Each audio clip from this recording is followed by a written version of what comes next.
বেঁধে ফেলবেন। বেঁধে ফেলার পরে আমার এই ধনুক থেকে একটা তীর বের করবেন।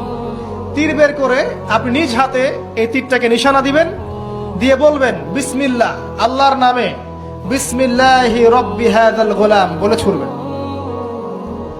অর্থ হচ্ছে আমি এই বাচ্চার রব আল্লাহর নামে তীর ছুড়লাম, এটা বলে তীরটা নিক্ষেপ করবেন, তাহলে আমি মরবো, তার আগে মরবো। কথা কি বুঝতে পারছি? এবার তাই করা হলো, সমস্ত এলাকার মানুষকে এখানে জড়ো করা হলো। করার পরে বাচ্চাটাকে এভাবে একটা জায়গায় বেঁধে দেওয়া হয়েছে, খেজুর গাছে। তাফসীরে এসেছে খেজুর গাছে। এবার সে এখান থেকে তীর বের করে বাচ্চা বলছে বিসমিল্লাহি রব্বি হাযাল গোলাম, নিক্ষেপ করলো। তীরটা ঠিক, আল্লাহ পাকের দৃষ্টি দেখেন এত সূক্ষ্ম, ওইটাই বর্ণনা করেছেন। তীরটা ঠিক বাচ্চার এই জায়গায় লেগেছে, এই যে মাথার এইখান থেকে লেগে এদিকে বের হয়ে গেছে, এবং বাচ্চাটা শহীদ হয়ে গেল। আলহামদুলিল্লাহ।